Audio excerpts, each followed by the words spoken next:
আমার বয়স যে সময় 4 থেকে 5 বছর বয়স, সেই সময় আমার বাবা আমার আমার একটা বড় ভাই আর আমার একটা বড় বোনের বিয়ে দেওয়ার পরে আমার বাবা আর একটা বিয়ে করে আমাদের জেলা থেকে অন্য একটা জেলায় যা বাড়ি করে। আচ্ছা, বাড়ি করে আর সেই সময় আমরা খুব ভেঙে পড়ি। আমার মা আসলে আমাদের রোজগার করার মতো কেউ ছিল না আমাদের। মানে আপনার যখন বাবা বিয়ে করছে তখন আপনি বয়স কত আপনার? আমার বয়স 5 থেকে 6 বছর হবে। 5 থেকে 6। আপনি বুঝতেন বিষয়টা যে এরকম একটা প্রবলেম হচ্ছে? আমি এরকম ভাবে বুঝি না। বোঝে নাই। আচ্ছা, আপনি সবার বড় ছিলেন? না, আমার বড় একটা ভাই ছিল, আছে এখনো। মানে আপনারা 2 ভাই ছিলেন? জি। আপনার মাকে উনি ছেড়ে দিচ্ছিলেন নাকি মাকে রেখে একটা বিয়ে করছেন? মাকে রেখে আরেকটা বিয়ে করছে। ওকে, তারপর? তারপরে আমার বড় ভাই হচ্ছে মানুষের হোটেলে কাজ করে 25 টাকা দিন। ওই সময়টাতে? জি। ওকে। আমার মানুষের হোটেলে 25 টাকা দিন কাজ করে আমাদের খাওয়ায়। তো তারপরে 6 থেকে 7 মাস পর আমার বাবার একটা খোঁজ আসে, মানে আমরা অনেকদিন যাবত আমার বাবার খোঁজ পাই না। তো 6 থেকে 7 মাস পরে আমার বাবার আমরা খোঁজ পাই যে উনি হচ্ছে দিনাজপুর জেলার একটা থানায় থাকে, ঘোড়াঘাট থানায় থাকে। তো আমরা খোঁজ পাই যে আমার বাবা হচ্ছে ওই জায়গায় থাকে। তো তারপর হচ্ছে আমার মা হচ্ছে ওই জায়গায়, আমার একটা ছোট ভাই, আমার মার গর্ভে ছিল একটা বাচ্চা ছিল, আমার ছোট ভাই আর কি এখন যে আছে, ওরা নিয়ে আমি আমার বড় ভাই আমরা সবাই মিলে, আমার পরিবার সবাই মিলে আমরা হচ্ছে যাই আমার বাবার কাছে। যা দেখি আমার বাবা ওই জায়গায় একটা মেয়ের এনে ঘর সঙ্গে শুরু করছে এবং আমার সৎ মা প্রেগনেন্ট। তো সেই অবস্থায় সেদিন সারাদিন থাকলাম আমার বাবার কাছে। তো রাত্রেবেলা আমার বাপের বড় ভাই ছিল আমার বড় আব্বু হচ্ছে সবকিছু ওই জায়গায় গেল, তারপরে মীমাংসা করলো যে দেখ তুই তো একটা ভুল করে ছাড়ছিস, তো এখন হচ্ছে তুই তো 2 পক্ষে খরচ দিবি, ওই পাশে খরচ দিবি এ পাশে খরচ দিবি, দিয়ে স্বল্প মানুষ কর। তো আমার বাবা তখন বলে যে আমি তো একলা কাজ করে এরকম করতে পারবো না। তো ওর যে আমার যে বড় ভাই আছে ফরিদুল, তো বলে যে ওর বড় ভাই আমার সাথে কাজ করবে, আমার বড় ছেলে আমার সাথে কাজ করে আমার দুই বাপরে সংসার চালামো আর কি, এভাবে সংসার চালায়। তো আমার বড় ভাই সেই সময় হচ্ছে আমার বাবার সাথে হচ্ছে, আমার বাবা হচ্ছে মিস্ত্রি কাজ করে, মানে টিনের ঘরে কাজ করে। তো আমার বড় ভাই এসে আমার বাবার সাথে টিনের ঘরে কাজ করা শুরু করি। প্রতি 7 দিন পর পর বৃহস্পতিবার করে রাত্রে আসে, শুক্রবার করে আমার ভাই আমাদের খরচ দিয়া চলে যায়। তো তারপরে আমি একটা মেয়ের সাথে বড়, আমাদের একই এলাকায় বাড়ি, একটা মেয়ের সাথে আমি বড় হই। যে ওই সময় আমি মানে মেয়েটার সাথে বড় হন বলতে কি, মানে মেয়েটা আপনার বান্ধবী ছিল, মানে খেলার পার্টি ছিল, সহপাঠী ছিল, এরকম কোনো কিছু? পাশাপাশি কিন্তু আমরা একই স্কুলে পড়তাম। একই স্কুলে পড়তেন? কোন ক্লাসে পড়তেন ওই সময়টাতে? আমি যে সময় ক্লাস 3-তে, ক্লাস 3 গল্প বলতেন? তো ক্লাস 3-তে যে সময়, সেই সময় আর কি আমি বুঝি যে আসলে ওর সাথে ওর আমার সবসময় দেখতে মন চাই শুধু। আচ্ছা তো আমি ওর জন্য হচ্ছে ওই হচ্ছে আমি হচ্ছে ক্লাস 3-তে ছিলাম, ও ছিল 2-তে। আচ্ছা। তো ওরা আমার দেখতে মন চাই। তো প্রাইমারি স্কুল তো ওর আমার ক্লাস শুরু হচ্ছে 11-12টা থেকে, আর ওর ক্লাস মানে ছুটি হচ্ছে 11:30টার দিকে। তো এই জন্য আমি হচ্ছে ফাইনাল পরীক্ষা ক্লাস 3-তে ফাইনাল পরীক্ষা দিই না, না দেওয়াতে ওর ক্লাস 3-তে ওঠে, আমি আবারও ক্লাস 3-তেই থাকি। মানে ও আগে যায়, আপনি হ্যাঁ, আমি 1 বছর গ্যাপ দিই। 1 বছর গ্যাপ দেওয়ার পরে তো ক্লাস 3-তে ওঠে। তারপরে ওরা আমি দেখি আমার ধ্যান মানে সবকিছু শুধু ওই, আর অন্য কিছুই না। আমার মা আমার বড় ভাই কিন্তু অনেক কষ্ট করে যে আমার বড় লেখাপড়া করানোর জন্য, কিন্তু সেরকম ওইভাবে লেখাপড়া হয় না, আমি শুধু ওরে নিয়েই পাগল। তো আমি ক্লাস 1 বছর যাওয়ার পরে আমি যখন সময় ক্লাস করে উঠলাম, ওই ক্লাস করে উঠলো। তো আমি একসময় বললাম যে তোমার আমার খুব ভালো লাগে, আমি ভালোবাসি। তো বলে না, আমরা ভালোবাসা হবে না, তোমার বাবা এরকম, তোমার ফ্যামিলিটা এরকম, আমাদের দ্বারা এই ধরনের। ক্লাস 4-এ ওঠার পরে আপনি এই ধরনের কথা বললেন ওকে? জি। আচ্ছা। তো ও আমরা বললো যে না আসলে আমাদের এই এরকম সম্পর্ক হবে না, আমাদের দুদিন একই সাথে, আমরা তোমার বাবা 2 বিয়ে করছি, এই সম্পর্কটা কখনো কেউ মানবে না। তো তুমি হচ্ছে লেখাপড়া করো, আমরা খুব ভালো বন্ধু হিসেবে থাকবো। তো আমরা বন্ধু হিসেবে থাকি। যে সময় ক্লাস 5-এ আমরা পিএইচসি পরীক্ষা দিই, তারপর আমরা বলে যে না তুমি সত্যি আমার ভালোবাসো, আমি তোমার ভালোবাসি। আমার ক্লাস 5-এ পিএইচসি পরীক্ষা দেওয়ার পরে আমি হচ্ছে হাই স্কুলে ভর্তি হওয়ার জন্য রেডি, জানুয়ারি মাসে। তো ও একটা হাই স্কুলে ভর্তি, আমরা বলো যে তুমি অন্য একটা হাই স্কুলে ভর্তি হও। তো আমি বললাম যে কি জন্য অন্য একটা স্কুলে, আমি হাই স্কুলে ভর্তি হবো, তোমার সাথে তোমার ভালো লাগে না কিছু? তোমরা বলে যে না এইভাবে তো লেখাপড়া হবে না, দুজনে একজন লোক, তুমি অন্য একটা স্কুলে ভর্তি, আমি একটা অন্য স্কুলে ভর্তি। তো আমি অন্য একটা স্কুলে ভর্তি হই, অন্য একটা স্কুলে ভর্তি হওয়ার পরে আমি ক্লাস খুব একটা করতে পারি না, মানে স্কুলে যাই ওরা দেখার জন্য, আবার মনে করেন ক্লাস ফাঁকি দিয়ে ওই স্কুলে চলে আসি, ক্লাস ফাঁকি দিয়ে ওই স্কুলে চলে আসি, ওরা দেখি। তারপরে এরকম করে 4-5 মাস যায়, তারপরে আসলে গ্রামের সবাই জানা গেছে যে এরকম তারা অনেক ছোট মানুষ, তারপর ওরা সম্পর্ক করে, সম্পর্ক করে এখন এভাবে 1 বছর চলে গেল। তো 1 বছরের মধ্যে আমার ক্লাস 6 আমার পড়াশোনা হইলো না সেইভাবে আর। আচ্ছা। মানে একবার আমি বাপের কাছে যাই, একবার মার কাছে থাকি, এরকম। আমার ওই মেয়ে আমার কিছু ভালো লাগে না। তো ওই মেয়ে আমার যখন ক্লাস 7-এ উঠলাম ওই স্কুলে, তখন আমার বলে দেখো আমাদের সম্পর্কে এভাবে কেউ মানবে না, তুমি হচ্ছে ঢাকায় যাও, ঢাকায় অন্য চাকরি করে তুমি একটু টাকা পয়সা করো, তাহলে আমার বাবা মা তোমাকে বিয়ে দিতে পারে। আচ্ছা। আমি এমন বলছি যে বিয়ে দিতে পারে, আমি বুঝি না, তুমি আমার ভেবে কিনা তাই, তুমি না হলে তো মরে যাবো। আমার দুইজনের কথা তো এরকম ছিল। তো তারপরে ও আমার ঢাকায় আমার বলে যে হ্যাঁ তুমি ঢাকায় যাও। তারপরে আমি হচ্ছে আমার মার কিছু টাকা চুরি কইরা ঢাকায় চলে আসি। বয়স কত তখন আপনার? আমার বয়স সে সময় 7 পরীক্ষা দিছি 13 বছর। 12 থেকে 13 বছর। হ্যাঁ আপনি ঢাকায় চলে আসলেন কিসের জন্য? কিছু করবেন ঢাকায় এসে? হ্যাঁ, ঢাকায় এসে আমি টাকা কামাই করবো জানি আপনার আমার কোনো বাবা- বিয়ে শাদী করবেন? হ্যাঁ। এর আগে কখনো ঢাকায় এসছেন? না। আচ্ছা ঠিক আছে, তারপর? তো আমি ঢাকায় আসি, ঢাকায় আসার পরে আমি গাজীপুর চৌরাস্তায় আসি, আসার পর কোনো কাজ কাম খুঁজে পাই না। আমি কারণ চিনি না, কিছুই না, আমি গাজীপুর ঢাকা শহর চিনি না কখনো। জি। তো আমি একদিন রাস্তায় ছিলাম, রাস্তায় থাকার পরে এখন দেখি যে হচ্ছে আমার বাপ দাদা তোমার কিন্তু মিস্ত্রি কাজ করতো। তো আমি হচ্ছে ওই কাজ করা মানে দেখি যে মানে রাস্তার বাতায় হচ্ছে মানুষ হচ্ছে কাজ করতেছে, মিস্ত্রি কাজ করতেছে। জি। তো আমি একজনকে বলছি যে মামা আমার একটু কাজ দিবেন, আমি বড় লোক হবার চাই। ডিরেক্টলি হয়ে বলছেন? হ্যাঁ, আমি এভাবে বলছি যে আমি বড় লোক হবার চাই, আমার অনেক টাকা দরকার, আপনি আমার একটু কাজ দেন, আমি অনেক ঢাকা থেকে অনেক বড় লোক হই। তো তারপরে ওই দেখছি যে আমার হাত পায়ে গা পায়ে ময়লা, তারপরে অনেক ক্লান্ত, আমি সারা রাত গাড়ির ভিতরে ছিলাম, তারপরে এক রাত রাস্তায় ছিলাম। তো ওই লোক আমার হচ্ছে ওই লোকের বাড়ি হচ্ছে বরিশালে। ওই লোক আমার একটা কাজ দেয়, কয় যে তুই এই যে খাবি থাকবি, তুই কি সমস্যা আমার রাত্রিবেলা বলবি, কাজে সারাদিন এই কাজ কর। আমি গোসল টুসল করে কাজ কাম শুরু করি। তো রাত্রেবেলা মামার কাছে ওই মামা করে বললাম ওই লোকে। তো মামা বলে যে হ্যাঁ এখন বল তুই তো কাহিনী। তো আমি সবকিছু খুলে বলি যে মামা এরকম এরকম একটা মেয়ের জন্য এভাবে আসছি আর কি আমি। আচ্ছা। তো আসছি কয় দেখ এইভাবে তুই আসছিস, তোর মা এখন গ্রামে এভাবে কষ্ট করে থাকে, তোর বড় ভাই এভাবে কষ্ট করে, তোর একটা ছোট ভাই আছে, এরকম করে ঠিক হবে না, তুই আমার সাথে থাক, কাজ কাম কর, তুই এমনি টাকা পয়সা দিতে পারবি, আল্লাহ ভরসা ইনশাল্লাহ, আমি তোর পাশে আছি সবসময়। তো আমি তারপর মামার সাথে 6 মাস কাজ করি। 6 মাস কাজ করে রোজার ঈদ আসে। আচ্ছা। তো আমি আসলে দেখি যে আসলে সবাই ঈদে বাড়ি যাচ্ছে, কিন্তু আমার আমার আসলে এভাবে বাড়ি যাওয়া হয় না। কিন্তু আমার এমন তো আমার সবাই জানা গেছে যে আমি ঢাকায় থাকি, মানে এলাকার কিছু লোক যে ছিল আমি জানি না। তো হঠাৎ 1-2 দিন পর একজনের সাথে দেখা হয়। তো ওইভাবে আমার মা বাবাকে জানা গেছে, মা বড় ভাই জানা গেছে যে আমি ঢাকায় থাকি। তো ওরা জন্য আর আমার ইয়ে করে নাকি ওই অগ্র থেকে খোঁজ খবর নেয় আর কি, মানে এলাকার খোঁজ খবর নেয়। আচ্ছা। তো তারপরে এখন আমি ওই জায়গায় থাকি, তো ঈদের সময় বাড়িতে যাই, কিন্তু আমার বাড়িতে যাওয়া হয় না। তো মিউজিয়াম তোরা আমি মেসেজ দিই, সেই সময় একটা মেসেজ দিই বাটামাল ফোনে। তো আমি মেসেজ দিই, কিন্তু ওই মেসেজের কোনো অ্যান্সার দেয় না। এই মেসেজটা আপনি ও তো ফোন ইউজ করেন, আপনি কাকে দিলেন না? না, ওর বাবার ফোন ছিল। বাবার ফোনে এই মেসেজ পাঠাইছেন? হ্যাঁ। তো এটা কেমন একটা বিষয় হয়ে গেল না? যাই হোক, তারপর? আমার বাবার ফোন আমরা আগে স্কুলে থাকতে চুরি করে কথা বলছি। আচ্ছা, কিন্তু মেসেজ পাঠাইলে তো বাবা দেখে ফেলার সম্ভাবনা আছে না? তোর বাবা তো এই ধরনের কিছু বুঝে না। ও আচ্ছা আচ্ছা। তোর বাবা কিছু বুঝে না, শুধু ওইটা আমার মাঝে আর ওর মাঝে। আচ্ছা, ওর আর কোনো বোন টোন ভাই ছিল না? হ্যাঁ, ওনার একটা বড় ভাই ছিল, ও হচ্ছে এখনো গাউসিয়া থাকে ঢাকায়। তো ও বুঝবে না বিষয়টা? ও দেখে না, উনি তো মনে করেন আগে ঢাকাতেই ঢাকায় আছে। থাকে। হ্যাঁ, মানে ও শুধু একাই বাড়িতে, আচ্ছা। আর কেউ নাই। আচ্ছা। তো ওর আমি মেসেজ দেয়, ওগুলো অ্যান্সার দেয় না। পরে আমি ঈদে বাড়িতে এটা যাই ঢাকাতে আসার কতদিন পরে ঘটনা এটা? 6 মাস পর। 6 মাস একটু বাড়িতে জানি নাই? না, 6 মাস আমি বাড়িতে জানি, শুধু এলাকার লোকের সাথে কথা কি হচ্ছে। করতেন আপনি ওই সময়টাতে, ওই 6 মাস ঢাকাতে? আমি ওই সময় মিস্ত্রির কাজ করতো, ওই যে মামার সাথে কয় টাকা পরিচিত। পেতেন?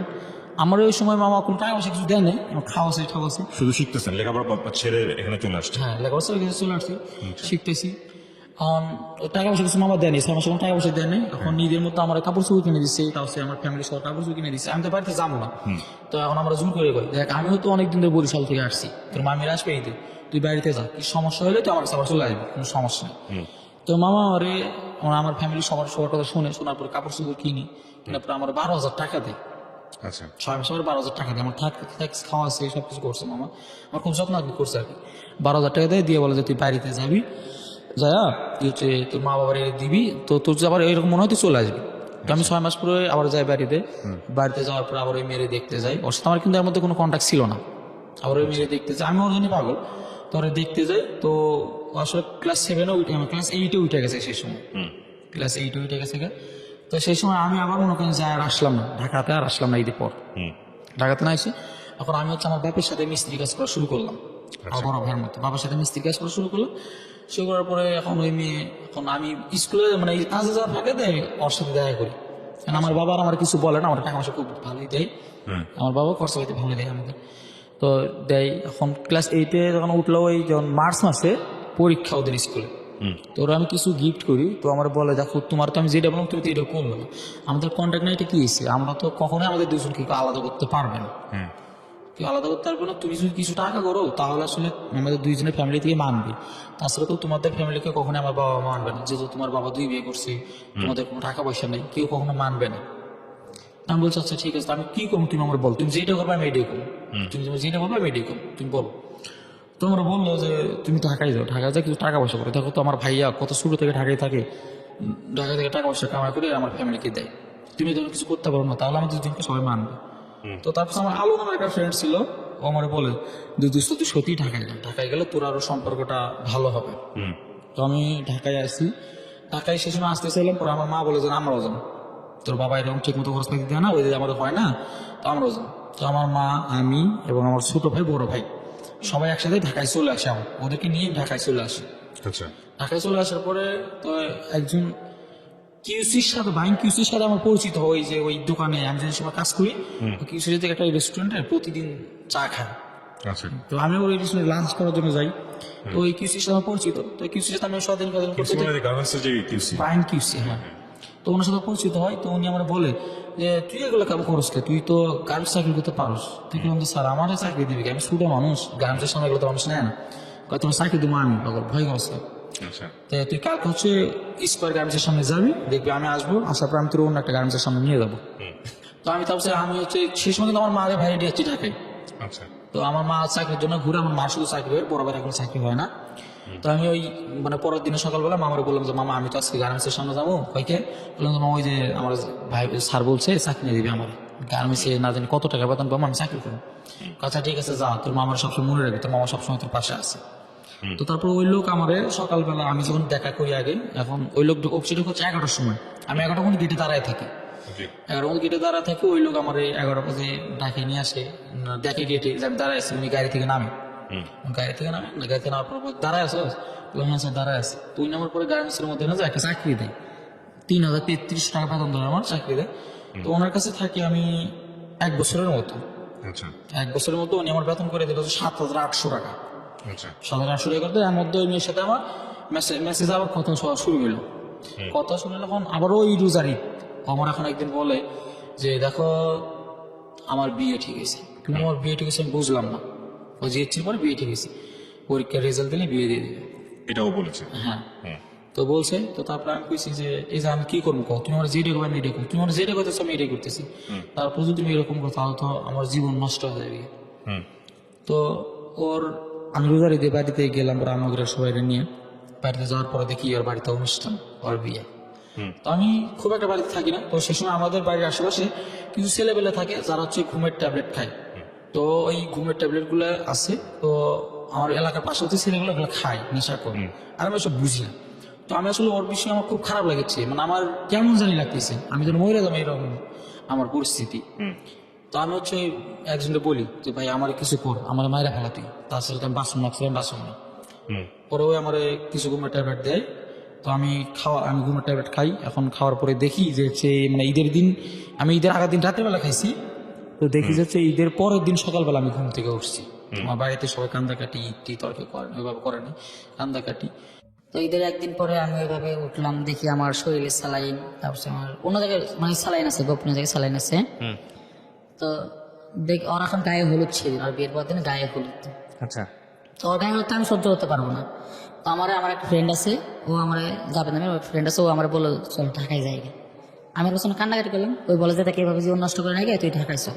পরে আমি সহ্য করতে পারবো না, পরে আমার ওই ভাইটা আমার নিয়ে আসে ঢাকায় নিয়ে আসার পরে আমি মৌসাক মানে গাজীপুর মৌসাকে আমি ওর সাথে এক রাত থাকি। আচ্ছা, থাকার পরে আমি হ্যাঁ, তো আমি আমার স্যারের কাছে কল দিই, স্যার আমার সব কিছুই নষ্ট হয়ে গেছে। তো আমার স্যার আমার বলে দেখ তোর কত টাকা লাগবে তুই আমার কাছে চলে আমি দেখবো। সেই সময় ওর স্যার থাকে হচ্ছে মিরপুর 2 শিয়ালবাড়ি কবরস্থান, এটা মানে কিউসি। উনি আমার ডাকি, তো আমি ওনার কাছে আসি, আসার পরে উনি আমার বলে দেখ অনেক তোর কোনো সমস্যা নাই, তুই হচ্ছে ইয়ে কর, তুই টাকা পয়সা কামাই কর, ওর সাথে ভালো মেয়ে দিয়ে আমি তোর বিয়ে দিই।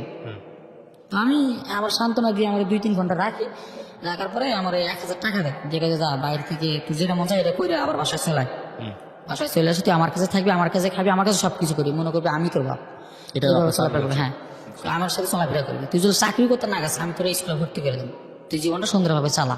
আচ্ছা, তো আমি আসলে ওই যে আমি যে ঘুমের ট্যাবলেট খাওয়া শিখছি শেষ সময়, তো আমি চৌরাস্তাতে অনেক মেয়েটার যে বিয়ে হয়ে গেল আপনি বাড়িতে গেছিলেন বেটা আটকানোর জন্য বা দেখার জন্য? না, আমি ওর হাসির জন্য আর কি যাই না, ও আমার বলছে যে আইসেন লাগবে। আচ্ছা, ওকে।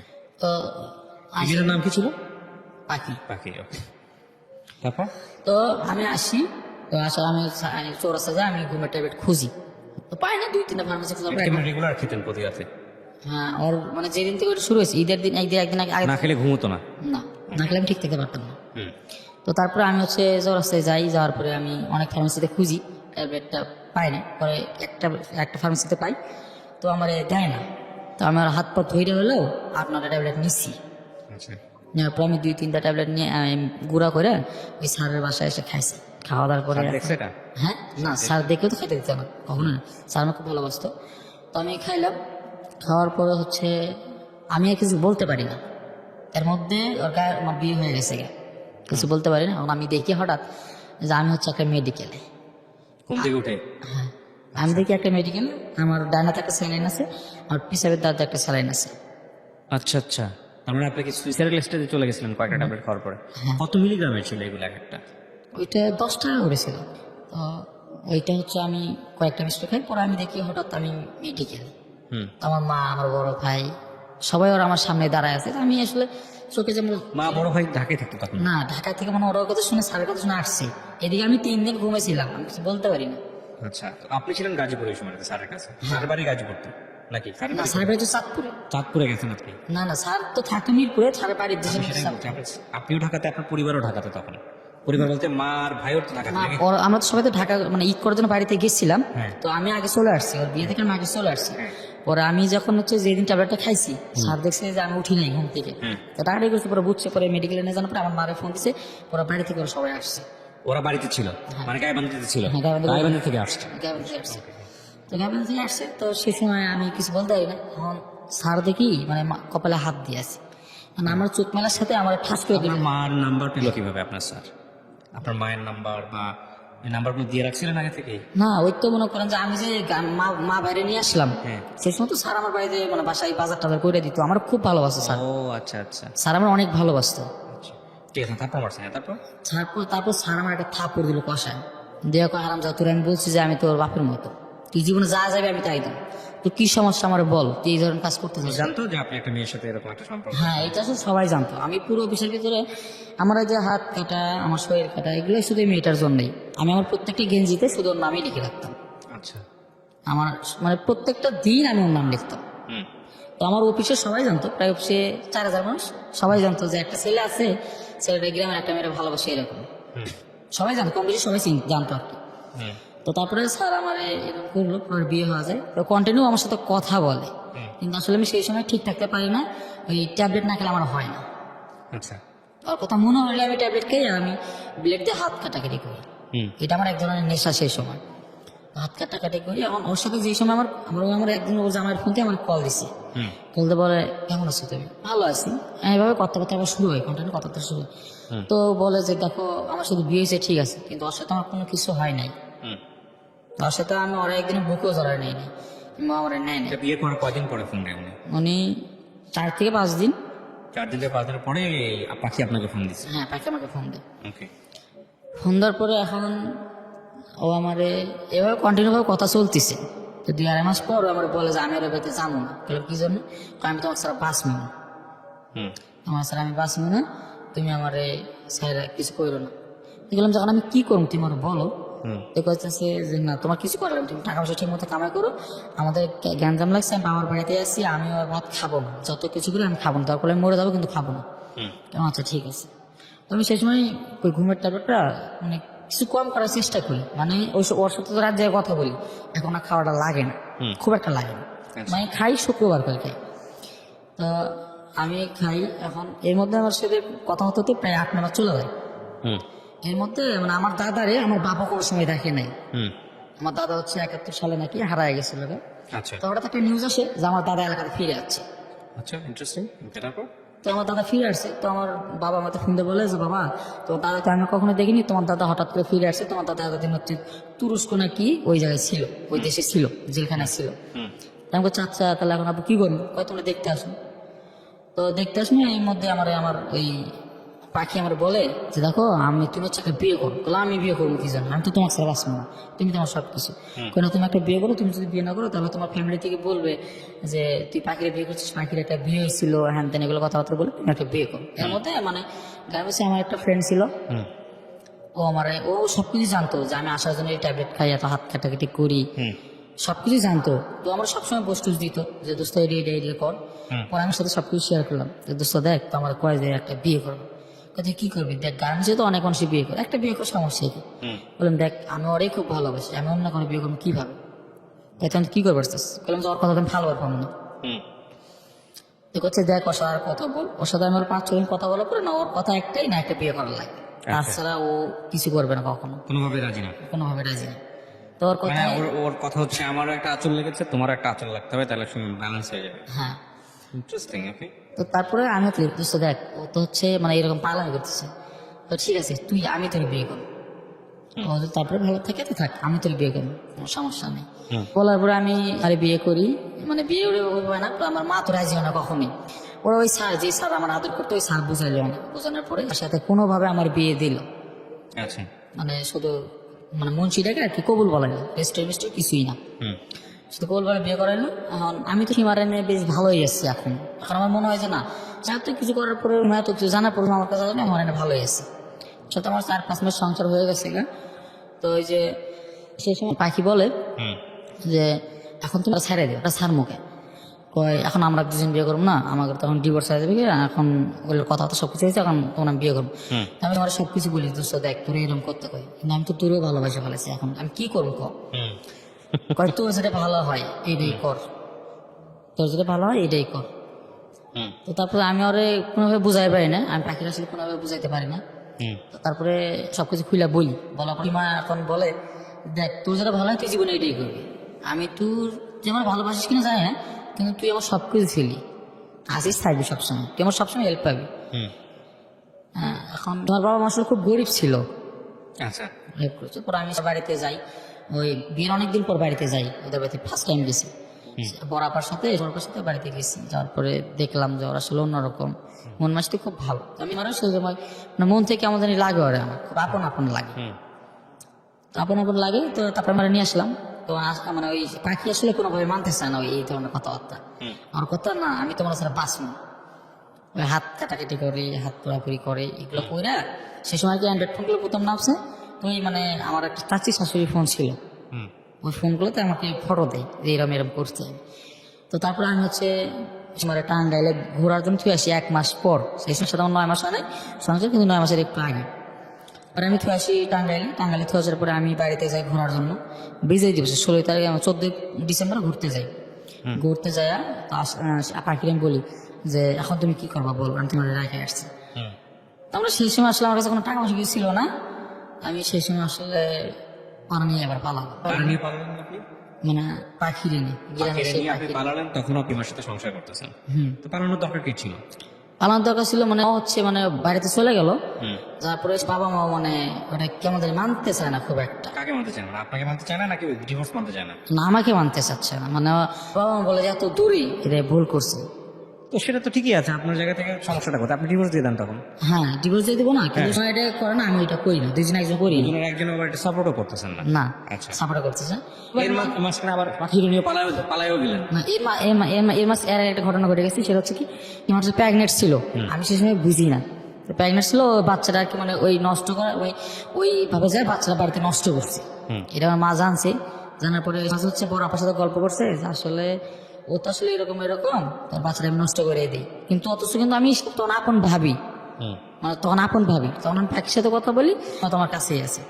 তারপরে আমার না বইলাই মানে আমার না বইলাই ওই বড় আপার সাথে কথা বইলা মানে হিমান না কি জানি বলে ওইটা করে ফেল হচ্ছে করতো কি মানে আমি যে টাকা পয়সাগুলো কামাই করতাম সেই সময় স্যার কিন্তু ভালো বেতন দিত, 14,500 টাকার মতো। আচ্ছা আমি সব টাকা ওর কাছে দিতাম।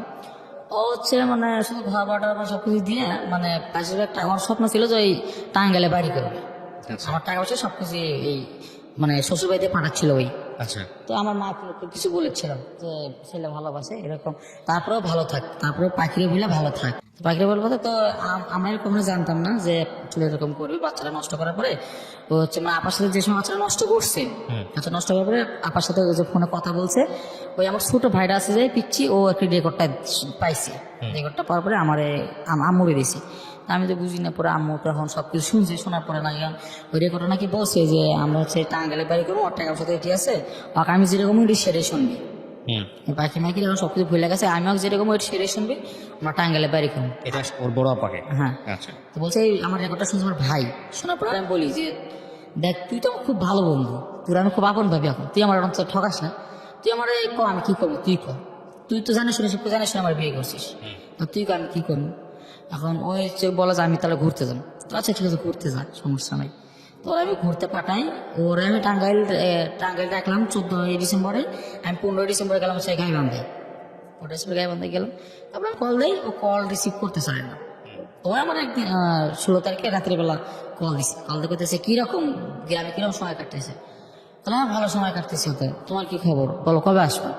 তো আমি জামু দিয়ে আছি, আর তুমি হচ্ছে ইয়ে করো, আমার কাছে তোমার যে টাকা আছে 50,000 ওটা শুধু আমাকে দাও।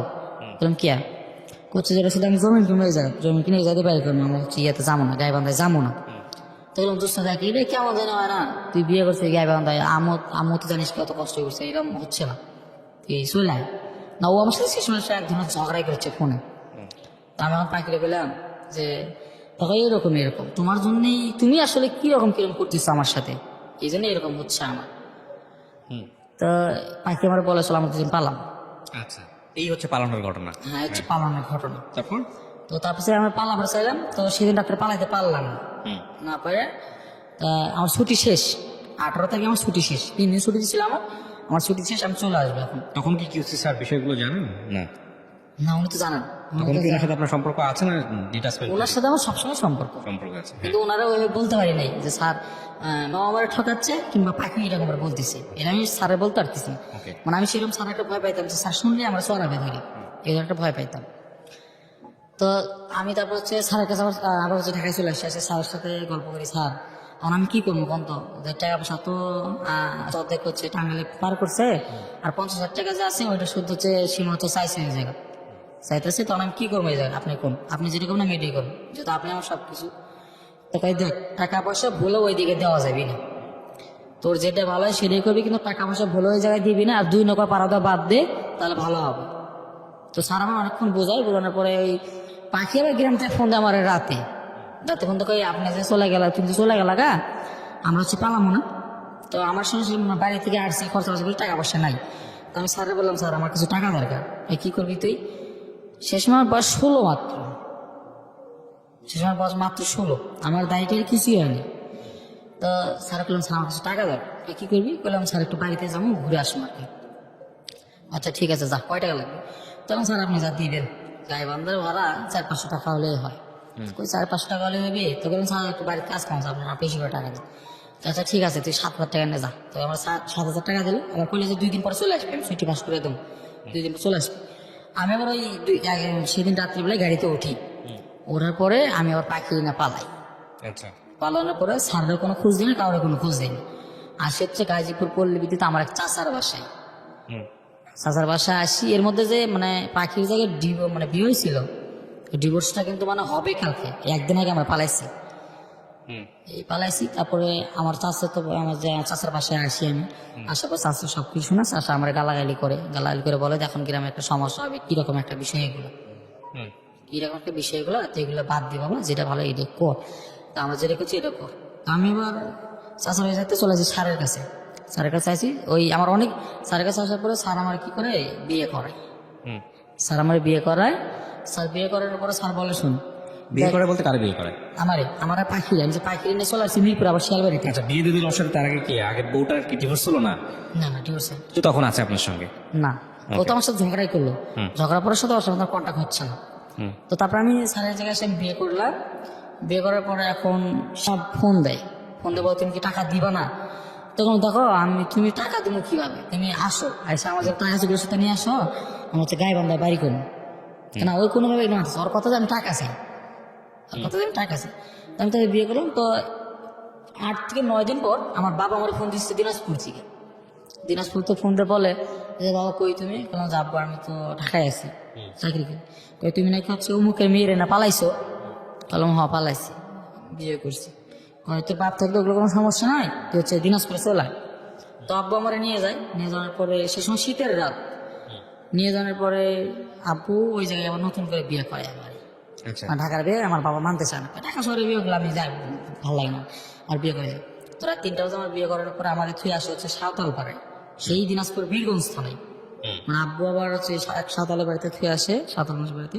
আমি কাকা করে বলি, বাড়িতে রাখে আসার পরে তো আমার 4-5 দিন থাকি। 4-5 দিনের মধ্যে আমার বাবা আবার কি করছে যে আমার গ্রামে, মানে গ্রামের যে মাতাব্বর থাকে আর কি, মাতাব্বরদের নিয়ে আমার শ্বশুর শাশুড়ির সাথে গ্যাঞ্জামগুলো মিটাইছে।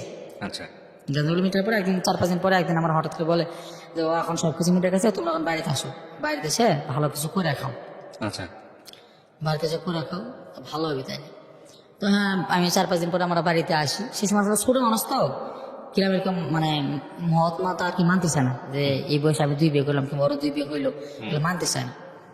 তো আমি সেই সময় তখনও মা জানে না, নাকি জেনে গেছে? না, তোমার জানে না। আচ্ছা, তখন আপনি পাখিকে কি বলে বিয়ে করলেন যে আমি কিছুদিন পরে তোমাকে ডিভোর্স দিয়ে দিব বা এরকম কোনো কথাবার্তা বলে বিয়ে করছেন? না, ওর পাখিকে ডিভোর্স দিলাম কি না দিলাম এটা দেওয়ার কোনো মাথা ব্যথা। কিন্তু এটা আপনার বউ হইতে হবে, এটাই হচ্ছে কথা। আগের হাজবেন্ডকে কি বিয়ে ডিভোর্স দিয়ে আসছে? আপনাকে যে বিয়ে করছে তার হাজবেন্ডকে কি ডিভোর্স দিচ্ছে সে? ওইটা হচ্ছে ঢাকায় এসে ডিভোর্স। তখনও ডিভোর্স দেয় নাই সে? ও আপনাকে, তাকে ডিভোর্স না দিয়ে আপনাকে বিয়ে করছে? না, তাকে ডিভোর্স মানে ঢাকা আমার পালে আসার পরে ডিভোর্স দিয়েছে, দেওয়ার পরে আমরা বিয়ে করছি। মানে আপনি বিয়ে করার আগেই মেয়েটাকে ডিভোর্স দিছে? মানে পাখি কি বিয়ে করার আগে দিছে না বিয়ে করার পরে দিছে? বিয়ে করার আগেই দিছে। আগে দিছে। ওকে, তারপর? তো তারপর আমি আসলে বাইরে থাকে তো এইভাবে হয় না। তো তারপরে পাখি হচ্ছে মা হচ্ছে বাবা টাঙ্গাইলতে ফোন দেয়, তোমার কথা আমি টাকা চাই। তো 2-2.5 মাস এদিকে আমার পাখির সাথে সংসার হয়ে গেছে। তো আমি এখন একদিন হঠাৎ করে ফোন দিচ্ছি, তা আমি কই শোনো, তুমি যে টাকা বসো না পাখি, তুমি যে টাকা চাই, শুধু আমি তো আসলে টাকাগুলো সবকিছু একজনকে দিয়ে দিচ্ছি। কাকারে তুমি জানো না আমি একজনকে ভালোবাসি, আমি তোর বিয়ে করছি।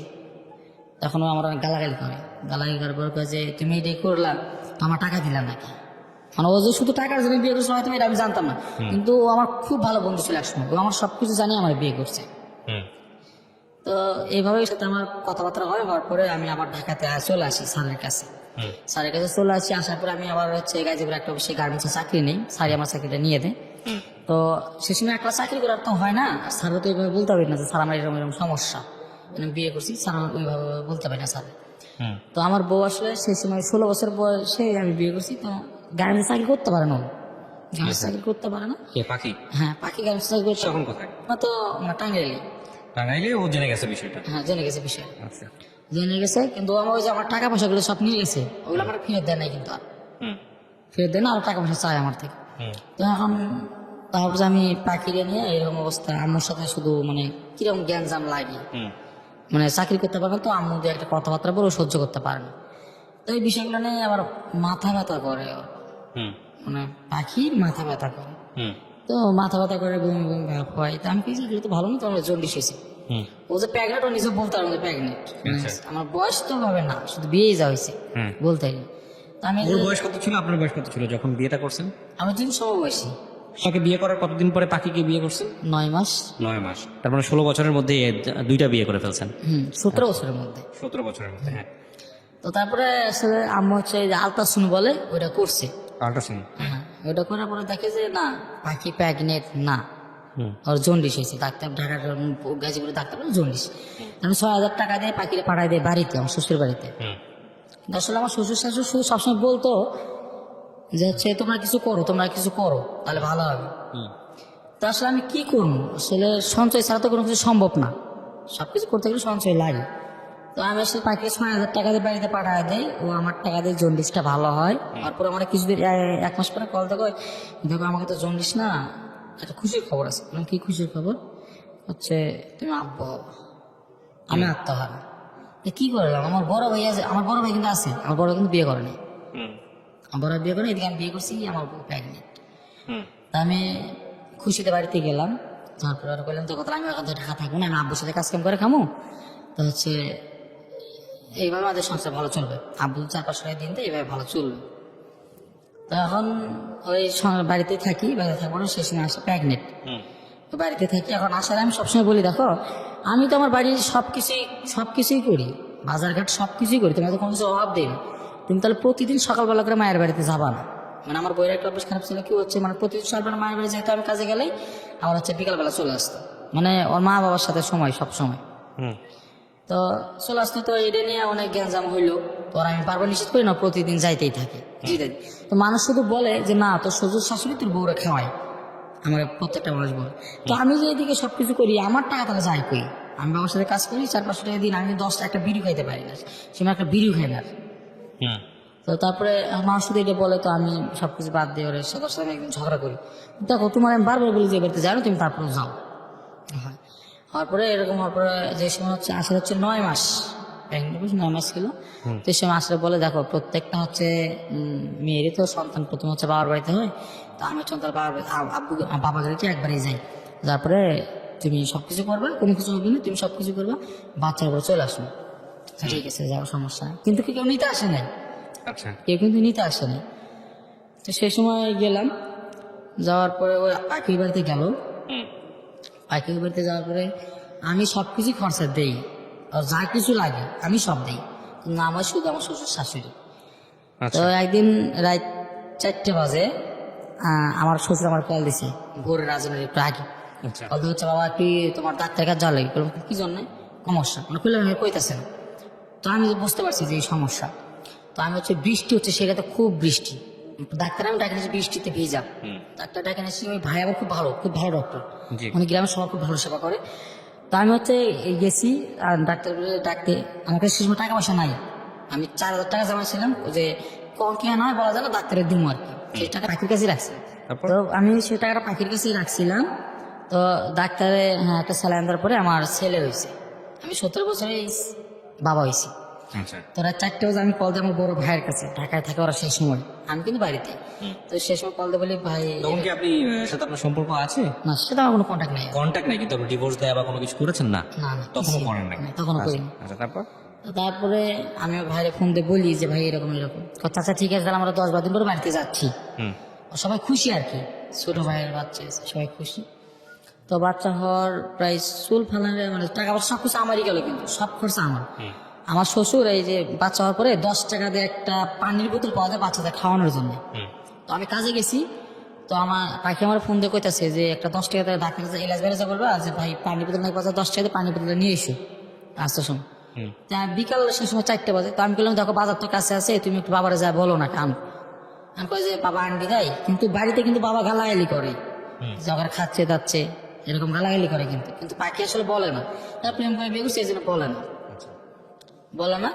তখন আমি ওই রাত 9টা বাজে এটা নিয়ে আসি, পানিটা নিয়ে এসে নিয়ে সবার বাচ্চা খাওয়াই, ওর পাখি আমার কাছে কান্দে, কয় দেখো তুমি প্রেম করে বিয়ে করছি, তুমি খুব একটা লেখাপড়া করো নাই, আর ইনকামের সোর্সটাও খুব একটা ভালো না, তো আমার কি করবো কও না। আমার সেই সময় দুজন খুব ভাঙ্গে পড়লাম, ভাঙ্গে পড়ার পরে মানে 1 মাস ওই জায়গায় থাকা পড়লো, বাচ্চা হওয়ার পরে 1 মাস ওই জায়গায় থাকা পড়লো আমার শ্বশুর বাড়িতে, খরচা কিন্তু সব আমার।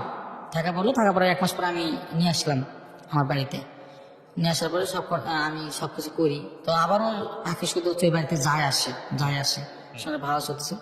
এর মধ্যে আমি করলাম কি, ওই জায়গায় একটা সংসদ সদস্য আছে দিনাজপুরের, দিনাজপুরের সংসদ সদস্য আছে। তো উনি হচ্ছে খুব ভালো কাজ করবে সবসময়। তো আমি আবার কাজ করি সবসময় দিনাজপুর জেলার ভিতরে বাবার সাথে যায়। তো ওনার আমি খুব ভালো একটা ফ্যান হয়ে গেলাম, মানে ওনার খুব ভালো ভক্ত আমি হয়ে গেলাম। এমপির? জি ওই এমপির হওয়ার পরে আমি সেই সময় ফেসবুকটা একটু সেভাবে বুঝি না, তো আমি সবসময় ফেসবুকে খালি ভাইয়েরই পোস্ট, মানে ওই ভাইয়ের এমপির পোস্ট দিই। তো এমপি এসে কোনোভাবে জানতে পারছি একটা ছেলে আছে খুব ভালোবাসে, তো এমপি আমার খুব ভালোবাসে, আমার বলে তোর কি সমস্যা আমারে বলবি, তোর কি ইনকাম সোর্স লাগে তুই আমার বলবি, সবসময় তোর আমি তোর পাশে আছি, ভালো করে করে এখানে থাক। তো সে সময় আর কি বাচ্চাটা যখন 8-9 মাস বয়স, সে সময় তুই ঢাকায় আসি আমার বউরে নিয়ে, আবার আচ্ছা। ঢাকায় আসি, আবারও আসে ওই মানে ঢাকায়, মানে ওই আমার বললো কিন্তু যে আমার ইনকাম সোর্সটা ভালো না। আসলে আমাদের দুজনে হেল্প করার মতো কেউ ছিল না, হেল্প করার মতো কেউ ছিল না, কারণ আমার বাবা মা তো একলা কষ্ট করে, বড় ভাই তো বড় ভাইয়ের মতো, মানে শ্বশুর শাশুড়ির মতো, হেল্প করার মতো কেউ নাই। তো আমরা দুইজন যখন তাই তখন ঢাকায় আসি, বাচ্চাটা আমার শ্বশুর বাড়িতে রাখার পরে পাখি মনে করেন যে থাকতে পারে না, থাকতে পারতে আবার বাড়িতে যাই, যার পরে বাড়িতেই সংসার। তো তারপরে আবার আমি ওরা নিয়ে আসি, মানে বাড়িতে নিয়ে যাই, এই 1 মাস থাকার পরে বাড়িতে নিয়ে যাই, 1 মাস থাকার পরে বাড়িতে নিয়ে যাই। তারপরে আমি এমপিরে সবকিছু জানাই, মানে একটা ছেলে আছে, এই ছেলের মাধ্যমে আমি এমপিরে সবকিছু জানাই যে ভাই মতো এরকম সমস্যা। তো বলে যে তোর কি সমস্যা? কোনো সমস্যা নাই, আমি যে কোনো কাজ দিচ্ছি কাজ করে খাই, কোনো সমস্যা নেই, কাজ করে খেলে কোনো লজ্জা নেই। তো উনি আমার কাজ কাম করতে দেয়, আমি আমার বাবার সাথেও কাজ করি, ভাইয়ের কাছে করি, ভাই আমার খুব ভালো টাকা দেয়, সে সময় আমাদের ভালো চলতেছিল, ভাই আমার খুব ভালো টাকা দেয়, মানে বাবার সাথে কাজ করার আমি মনে করেন যে ভাইয়ের যে একটা পোস্ট দিই, ভাইয়ের এই কথা বলি ভাই আমার খুব ভালো টাকা পয়সা দেয়, তো ভালো চলি। চলার পরে এখন মনে করেন যে এই যে ভাই আমার একসময় বলে তুই যে সাইডের কাজে লাগাই পড়, সাইডের কাজে লাগলে ভালো হবে, যে কোনো কাজও শিখতে পারবি। আর আমাদের তো এমপি তো সবসময় থাকবে না, আমি তো সবসময় থাকবো না, তুই তো একটা কিছু করে খাইতে হবে। তুই একটা কাজ কাম শিখেন, যে কাজ কাম করে তুই সারা জীবন চলতে হবে, খাইতে পারবি। আমি তো সবসময় বেঁচে থাকবো না, তো এভাবে বোঝায়। তো বোঝানোর পরে আমার বাবার সাথে আবার সে সময় কাজ করি, ভাইয়ের কাজে করি, দুজনের কাজে করার পরে এখন ওই সে সময় একটু বেশি টাকা ইনকাম হয়। আচ্ছা এখন ওটাই আমার শ্বশুর শাশুড়ি মাথায় ধরে গেছে, হ্যাঁ ভালো টাকা কামাই করে এখন এমপির কাছেই থাক, আচ্ছা এমপির কাছে থাক, ওদের কথা ওইটা। তো তারপরে আমি হচ্ছে এরকম চলতেই আছে, আমাদের চলতেই আছে। তারপরে পাখি আবার আমার বলে যে চল আমরা ঢাকাতেই চলে যাবো, শুধু আমাদের গ্যাঞ্জাম চলতেই ছিল, তখন কার সাথে যোগাযোগ নাই আপনার? না কোনো কন্ট্যাক্ট নেই। আচ্ছা তো ঢাকায় আসার পরে এখন আমার বলে, পাখি বলে যে তোমার আগের বড় ডিভোর্স কোনো এটাতে গেছে বাধ্য, তোর কথা বাধ্য, না ডিভোর্স দাও, তোর ডিভোর্স দিলাম আমি। আচ্ছা, কাগজ কলমে ডিভোর্স দিলেন? হ্যাঁ কাগজে কলমে সেই সময় ডিভোর্স দিলাম, অনেকদিন পর, বাচ্চা প্রায় 1 বছর হয়ে গেছে সেই সময়। তো ডিভোর্স হওয়ার পরে এখন আমরা এই গার্মেন্টসে কাজ করবো না, এই সময় আর কি আমার শ্বশুর শাশুড়ি কল দিয়ে মানে আমার বউরে বারবার বোঝায় যে তোর কাজ কাম করার দরকার নাই, তুই বাড়িতে চলে আমি খেলেও বুঝবি না খেলেও বুঝবি, মানে ওরা আর কি ভাত খাওয়াবে না এরকম ওদের কথা। আচ্ছা, কেন খাওয়াবে না? হ্যাঁ এই যে আসলে আমার মনে করেন যে আমার যে বাইরের জায়গা আছে ঠিক আছে, কিন্তু বাড়ি করে দেওয়ার মতো কেউ নাই। বাবা তো 2 বিয়ে করছি, মানে আসলে হেল্প করার মতো কেউ নাই, যে মানে কোনো একটা শক্তিশালী কাজ করে খামো, এই কাজটা আমি পারি না। আচ্ছা ঠিক আছে, তারপরে কি হলো? ওকে বলতেছে বাড়ি চলে আসার জন্য। বাড়ি চলে আসার জন্য। তো এইভাবে একদিন রাগারাগি হয়, রাগারাগি হওয়ার পরে আমি হলো 2টা চর মারি। দেখো আমরা যদি ঢাকায় থাকি, যদি গার্মেন্টসও করি, তারপর 2-1 বছর পর আমরা ভালো কিছু করতে পারবো, বাড়ি যা ভালো কিছু করে খাইতে পারবো। তো তুমি এরকম করো বারবার, তোমার দেখো তো কয় বছর ধরে বিয়েছে, কয় বছর ঢাকায় নিয়ে আসলাম, এরকম রাগারাগি হয়। রাগারাগি হওয়ার পরে ও কি করে বাড়িতে চলে আসে রাগ করে, মানে আমাদের একজনের সাথে বাড়িতে চলে আসে, বাড়িতে চলে যায়। যার পরে সেই সময় আমাদের অনেক গ্যাঞ্জাম হয়। এখন ওই বাড়িতে যাওয়ার সাথে ওর মা কি করে, ওরা আর আমার কাছে আসতে দেয় না, আমার সাথে কোনো কন্ট্যাক্ট করতে দেয় না। কিন্তু ও যে সময় ফোন পায় হাতে, সেই সময় আমার মেসেজ করে যে দেখো এই ধরনের সমস্যা, আব্বা মা বলে তোমার ডিভোর্স দিতে, তোমার ইয়ে নাই, তোমার ডিভোর্স দিতে বলে, তোমার ডিভোর্স দিতে বলতে। আমি বললাম তুমি কি করবা করো, বলছে আমি কি করবো, তুমি আমাকে যেরকম আমি এটা করবো, তুমি আমাকে একবারে এই বাড়িতে নিয়ে যাও, আমি আর কখনো এই ধরনের ভুল করবো না, একবার কি তোমাকে বাড়িতে নিয়ে যাও। তো তারপরে আমি বাড়িতে যাই, বাড়িতে যাওয়ার পরে আমি হচ্ছে মানে বিষ খাইছিলাম।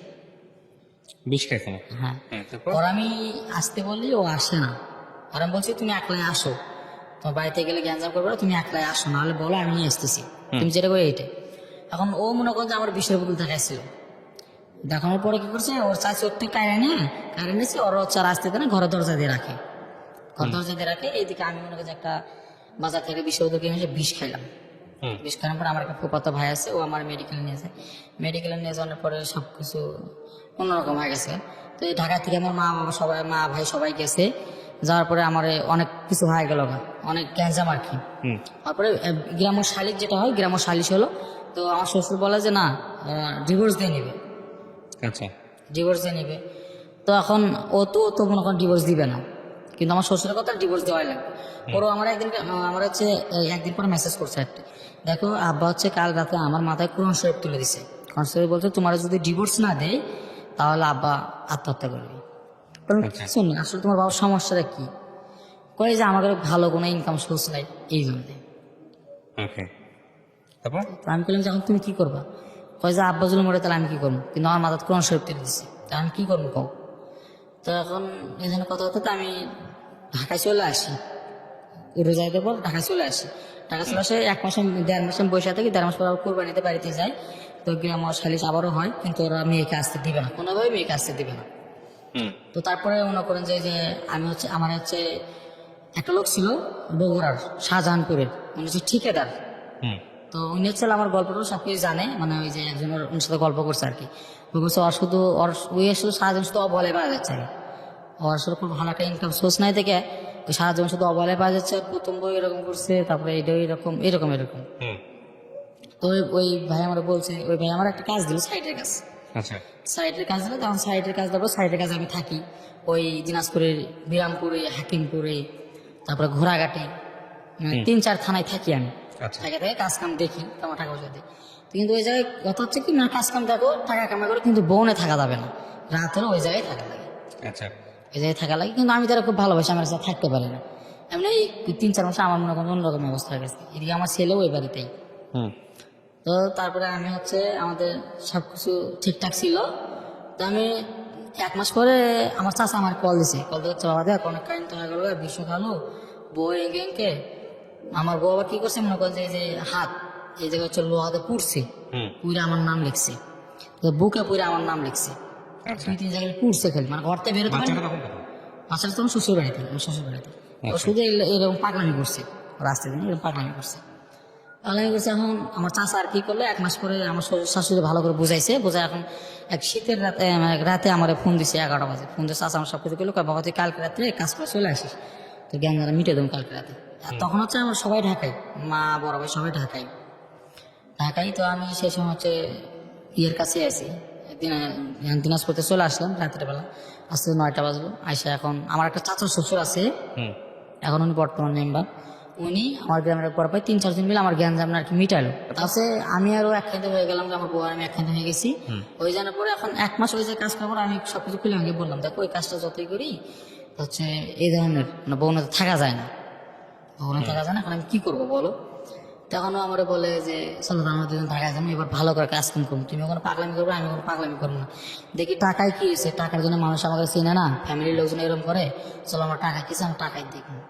ঢাকায় যাই, তারপর আমরা ঢাকায় আসি, আচ্ছা বাচ্চারা ওই বাড়িতে রেখে আমি ঢাকায় আসি। ও তো গ্যাঞ্জাম হওয়ার পর কিন্তু আমরা নিয়ে আসলাম ঢাকায় আসি। এখন আছে আমরা, ও আবারও মনে হয় চাকরি করতে পারে না। তো 4 মাসে প্রায় 4 মাস আমি ঢাকায় থাকি, এর মধ্যে আমরা কিছু বলি না। 4 মাস আমরা ঢাকায় থাকি, তো চাকরি বাকরি কিছু করতে পারে না। আচ্ছা তো না 3-4টা অফিস পাল্টাইছে, তো আমি গালাগালি করি দেখো তুমি চাকরি করতে পারো না, বাসায় থাকো দরকার পড়লে। বাচ্চাটা তখন আপনাদের সাথেই? না বাচ্চারা বাড়িতে, আচ্ছা বাচ্চারা বাড়িতে। আর আমরা হচ্ছে আমার ছেলেকে নিয়ে আসি, নিয়ে আসে হচ্ছে ওকে কিছু স্কুলে দিই, তারপর ঢাকা শহরে যদি স্কুলে দিই তার ভালোভাবে পড়াশোনা করতে পারবে। আচ্ছা তো এর মধ্যে আমার যে একটা সুপারভাইজার আছে, উনি আমার খুব ভালো সাপোর্ট করছে সবসময়। তো উনি আমার সব কিছু ভালো পরামর্শ দেয় যে এদিক কর, তোর বউ চাকরি করতে না পারে, তুই হচ্ছে বউ এটি আছে ছোলে করে নিয়ে তাহলে ছোলে তোলের ভেতরে কি হবে নিয়ে সে যায় সব কিছু করে।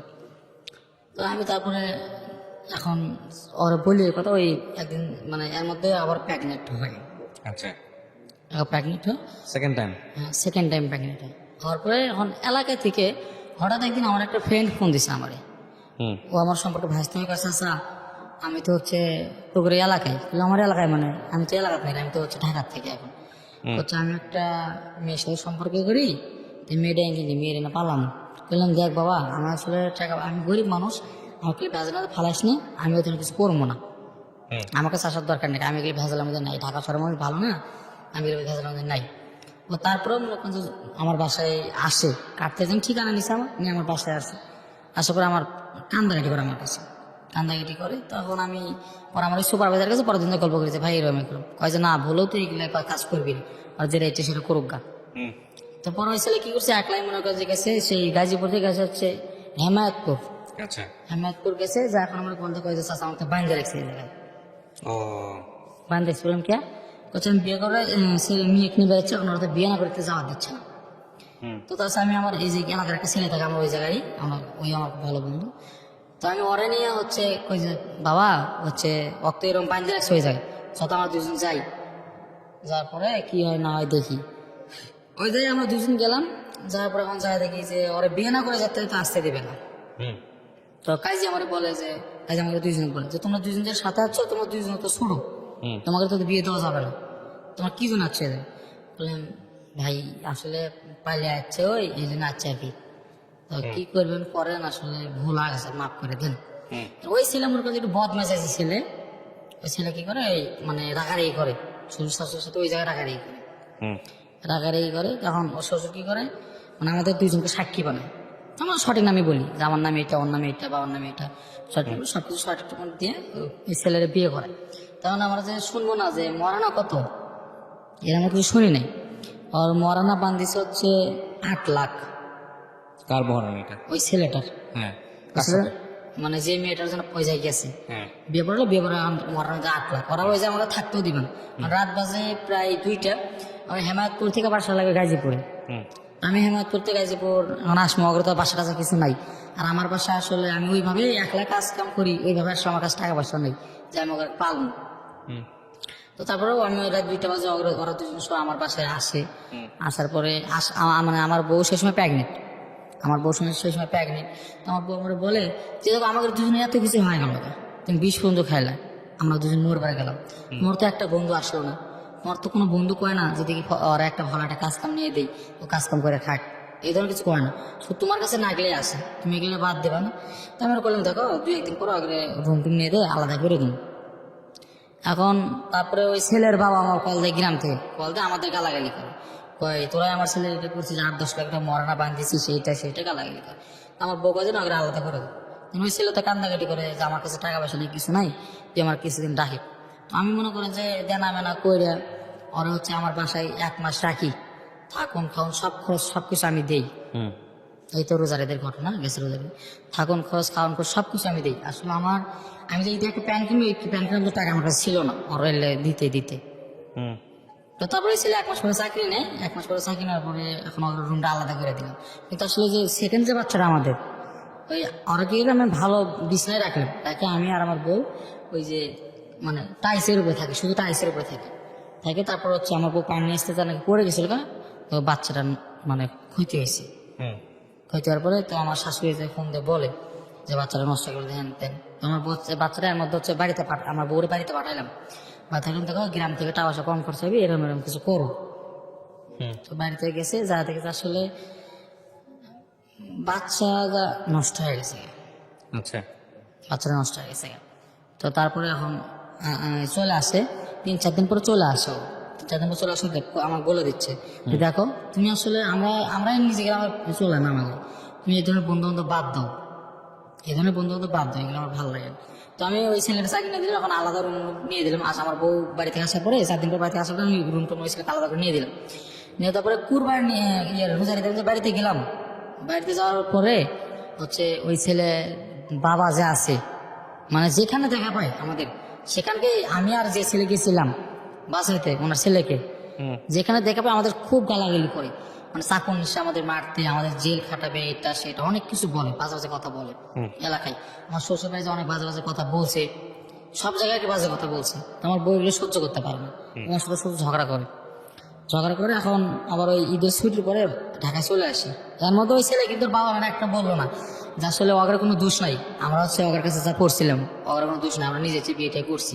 ওই ছেলে কিন্তু একটা কথা বলেনি, ওই ছেলেরা বলছে যে না ওদের মানে কিছুই বলেনি, কি আর বাবা মা গেলে কিছুই বলেনি, মানে ও আমার একটা কেমন যেন একটা গ্রামে দুর্নাম করে দিয়েছে। তো তারপরে হয়ে যায়, তো আমি ঈদের ছুটি কাটে বাড়িতে আসি।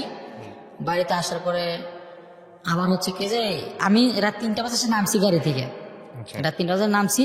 আর ওই তো যে ছেলেটা আমার সাথে গেছিল ওরে বিয়ে করাইতে, ওই ছেলে কি করছে আরেকটা মেয়ে না আমার বাসায় আসছে পাইলে। তা আমি তো গেট খুলি, দরজা খুলি না, যে আমার এই জন্য ভেজাল হয়, আমি দরজা খুলবো না, তোর সে কি করবি করাই দে।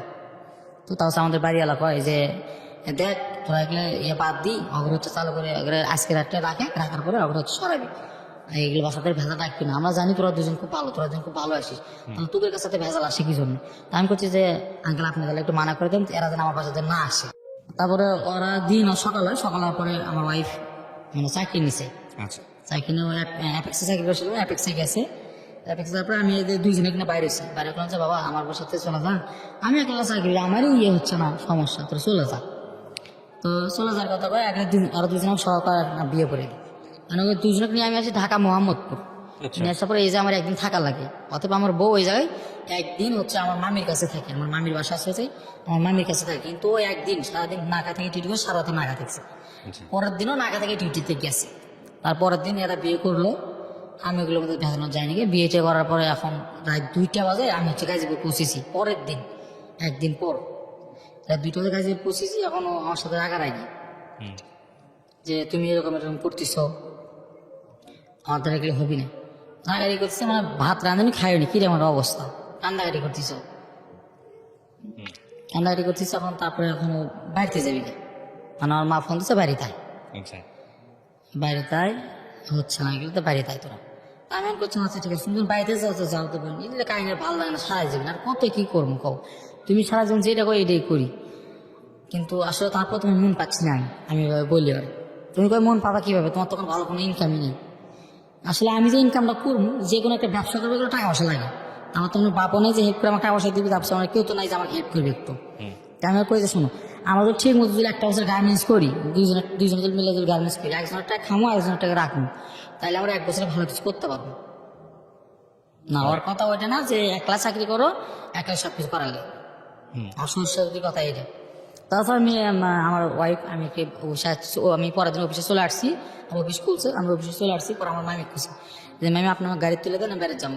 পরে মামি গেছে না বাড়িতে যাওয়া হবে না, তুমি আসো করে আসলে আমি গ্যাঞ্জাম মিটেছি বলছে। তো বলার পরে কি হচ্ছে, আমার মামাতো ভাই ছোট, আমার মামাতো ভাই আছে আমার কাছে অনেক ছোট, আমার মামাতো ভাইরে বইলে আমার মামাতো বোনের সাথে করে গাড়িতে ওইটা জিনিসপাতি যা ছিল, আমার একটা ফোন সহ, আমার একটা ফোন ছিল, ফোন টোন সব কিছু সহ, একটা গ্যাসের চুলা বন্ধ রেখে দিন, সব কিছু সহ মনে করেন যে রাগের মাথায় নিয়ে চলে গেছে। আচ্ছা, রাগের মাথায় নিয়ে চলে গেছে। পরে আমি ওরা মেসেজ করি যে শোনা ভাই তুমি রাগ করো না, আমার ভুল হয়েছে এরকম এরকম। ওরা আমার মেসেজ করে ঠিক আছে এরকম এরকম, কিন্তু মনে করেন যে ওরা হচ্ছে হঠাৎ করে একদিন হচ্ছে আমার ফোন দিচ্ছে, ফোনটা করছে কালকে না বলে আমার ডিভোর্স দিয়ে নিয়ে যাবে। আর আমি কি করবো? ওর ওয়াইফ। হ্যাঁ, তুমি কে ডিভোর্স দিয়ে নিয়ে যাবি তোমার? তো করছে যে আর বাড়ি থেকে চাপ দিচ্ছে। আপনার বাচ্চার বয়স হতো তখন বড়টার? তো আমার বাচ্চা শুনে 3 বছর বয়স। তো আমি বললাম যে দেখো এইরকম কাহিনী তো করা ঠিক না ভাই, ভালো কাজ অবশ্যই পারবো, আসলে আমরা দুজন একসাথে কিছুদিন চাকরি করে আমার ভালো কাজ পারবো।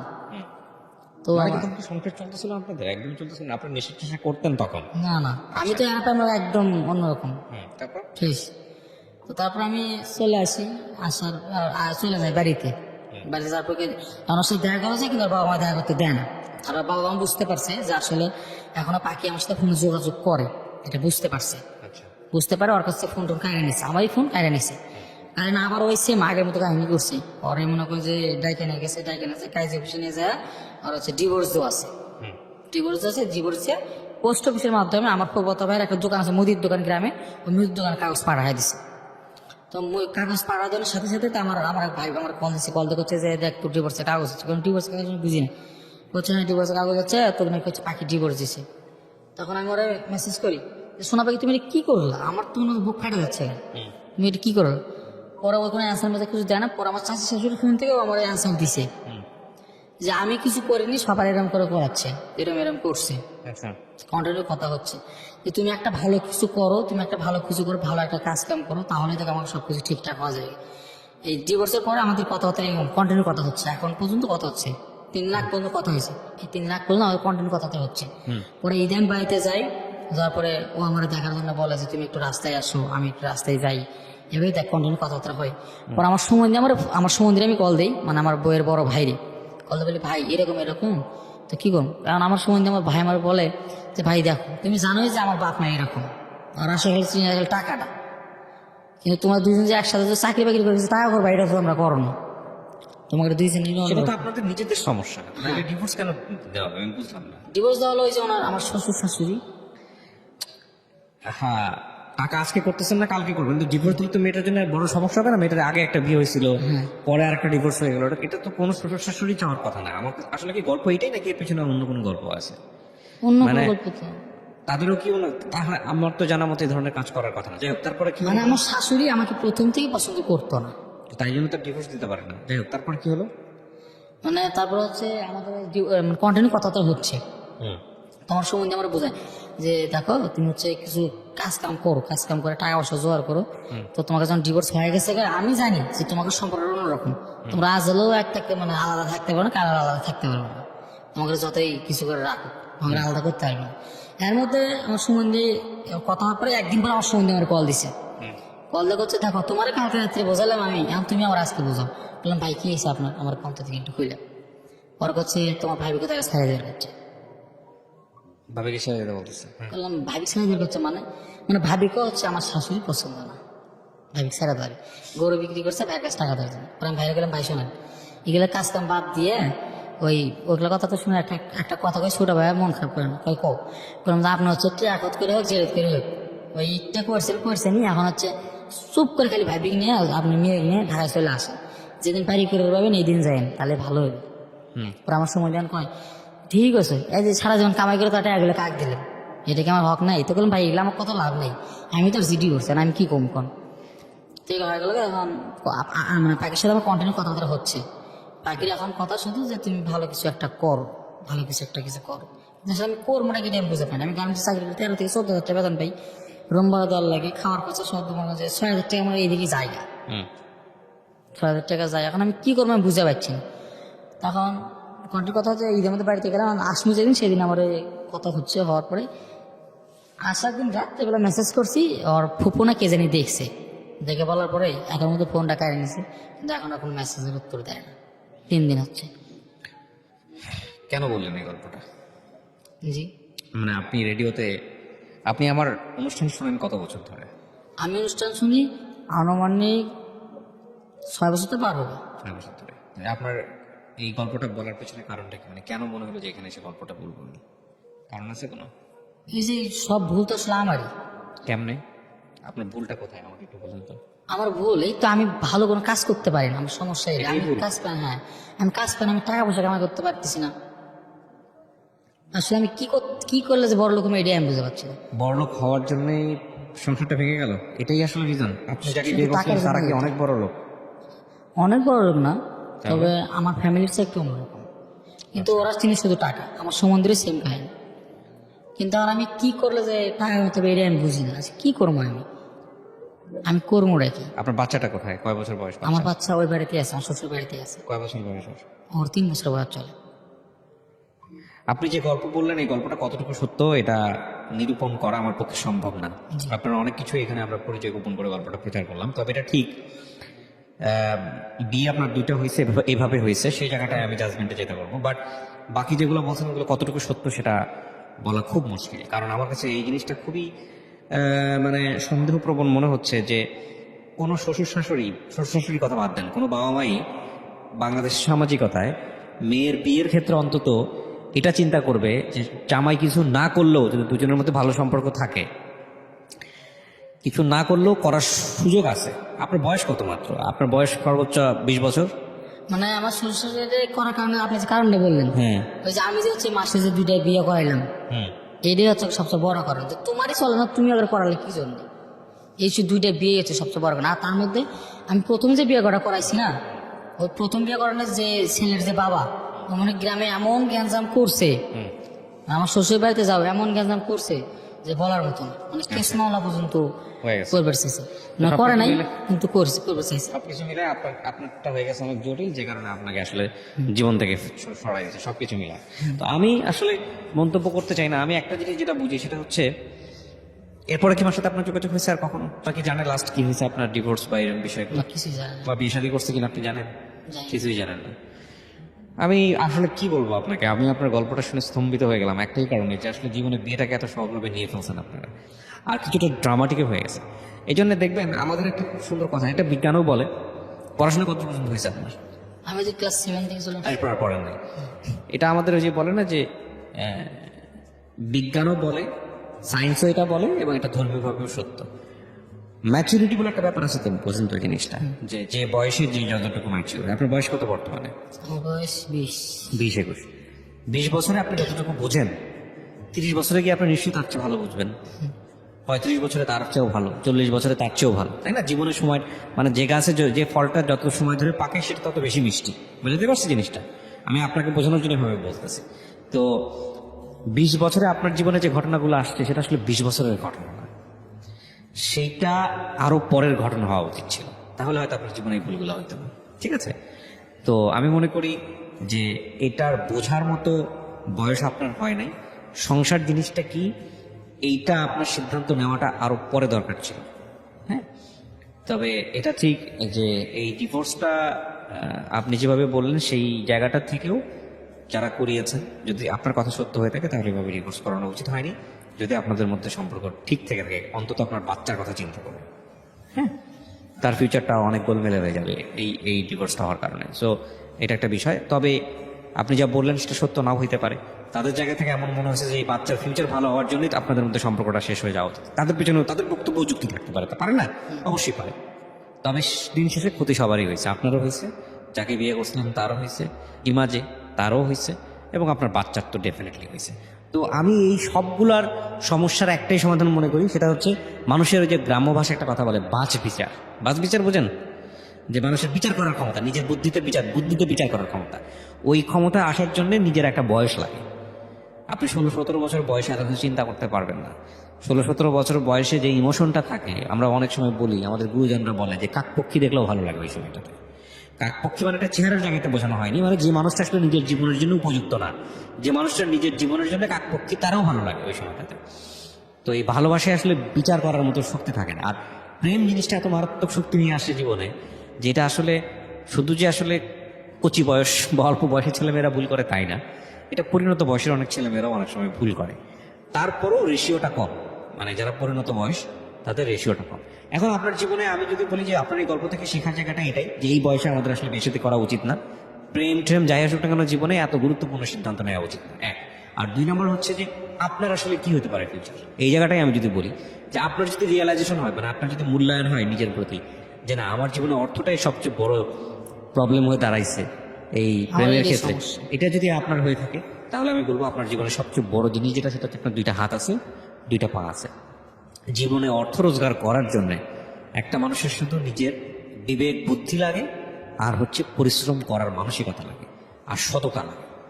আপনার যদি এই জিনিসগুলো থাকে আপনার মধ্যে, আমি পয়সা করির কথা বলি নাই, কিন্তু এই বিষয়গুলো যদি আপনার থাকে, আপনার যদি নিয়ত সৎ থাকে, আর আপনি যদি পরিশ্রমী হন, আপনার যদি কাজ করার মতো ইচ্ছা থাকে, তাহলে জীবনে পয়সা ইনকাম করা খুব কঠিন কোনো কিছু না।